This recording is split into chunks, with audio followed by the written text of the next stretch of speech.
ఇస్లాం నేర్పుతున్న నైతిక విలువలు. మంచి పనులు చేయడంలో పోటీ పడండి.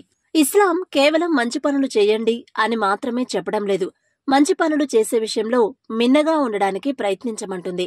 అంటే ఇతరులు మంచి పనులు చేస్తుంటే ఈర్ష్య పడే కంటే వారికంటే ఎక్కువగా మంచి పనులు చేసే విషయంలో మిన్నగా ఉండడానికి ప్రయత్నించాలి. ఖురాన్లో అనేక చోట్ల సృష్టికర్త అయిన దేవుడు విశ్వసించేవారు సాఫల్యం పొందుతారు అని కాక విశ్వసించి మంచి పనులు చేసేవారు సాఫల్యం పొందుతారు అని చెప్పినట్టు చూడగలం.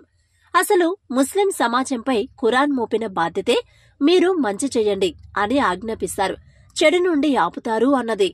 తోటి వ్యక్తులతో ప్రేమగా మాట్లాడడం, అణుకువ కలిగి నడవడం, కలిమిలోనూ లేమిలోనూ ప్రజలను ఆదుకోవడానికి ఖర్చు పెట్టడం, ఆకలితో ఉన్నవారికి అన్నం పెట్టడం, బీదవారిని అవసరార్థులను ఆదుకోవడం వగైరావన్నీ మంచి పనులే. పైగా ఇలాంటి మంచి పనులు చేసే విషయంలో ఇస్లాం మిన్నగా ఉండడానికి ప్రయత్నించండి అని ఆదేశిస్తుంది. దైవాన్ని విశ్వసించి మంచి పనులు చేసేవారికి ఖురాన్ ఒక వాగ్దానం చేస్తుంది. అదేమిటంటే 1. వారికి భూమిపై నాయకత్వం ప్రసాదించబడుతుంది. 2. వారి భయస్థితిని శాంతి భద్రతలతో కూడిన స్థితిగా మార్చబడుతుంది. మంచి పనులు చేసేవారికి ఏ విధమైన భయం కాని విచారం గాని కలిగే అవకాశం లేదు అంటుంది ఖురాన్. పైగా ప్రవక్త మహమ్మద్ ఉపవాసం దీక్ష పాటించే లక్ష్యం అన్నపానీయాలు విడనాడడం కాదు, అబద్ధాన్ని విడనాడడం, చెడు పనులు చేయకపోవడం, దుర్భాషలాడకపోవడం అని చెప్పడం జరిగింది.